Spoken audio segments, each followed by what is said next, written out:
নমস্কাৰ মই নয়নমণি এজোৰ ৰাণী পিংক কালাৰত যোৱাকালি এটা সৰু ৰিল দিছিলো মেচিন এমব্ৰইডাৰী কৰা মেখেলা চাদৰ এজোৰ কাপোৰযোৰ সম্পূৰ্ণ হৈ গল সম্পূৰ্ণ মানে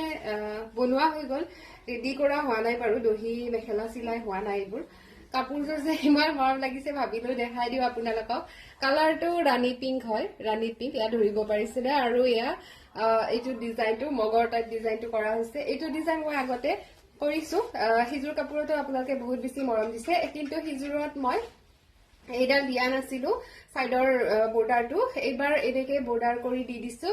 আৰু আসলটো একদম হেভিকে কৰা হৈছে আসলতে কাপোৰযোৰ এনেকে আসলত 3 লাইন দিছো মগৰটো আৰু এইডাল বৰ্ডাৰটো 3 লাইন দিছো আৰু গোটেই সাইডতে থাকিব কাপোৰযোৰ বহুত বেছি মৰম লগা হৈছে মাজত বুটা দিছো মাজত সৰু সৰু বুটা দি দিছো আগৰ জোৰত অৱশ্যে বুটাও নাছিলে আৰু সাইডৰ সাইড পাইটোও নাছিলে এইবাৰ মানে দেখাও লাগি আছে আপোনালোকক আৰু ব্লাউজ পিসটোত মই এইটোই বৰ্ডাৰটোই দি দিছো আৰু এইখন মেখেলাখনৰো ওপৰলৈকে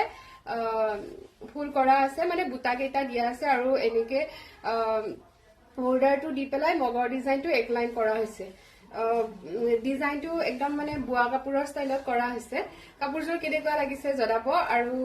যদি কোনোবাই লব বিচাৰে মই স্ক্ৰিনত নাম্বাৰটো দি থৈ দিম সেইটো নাম্বাৰত হোৱাটছআপ কৰি অৰ্ডাৰ কৰিব পাৰিব কালাৰটো নিশ্চয় ধৰিব পাৰিছে খুব ধুনীয়া হয় ৰাণী পিংকত হয় আৰু এইটো ডিজাইন মই আগতে ওয়াইন কালাৰ ওয়াইন ঠিক নহয় পাৰ্পল টাইপ এটা কালাৰত বনাইছিলো আৰু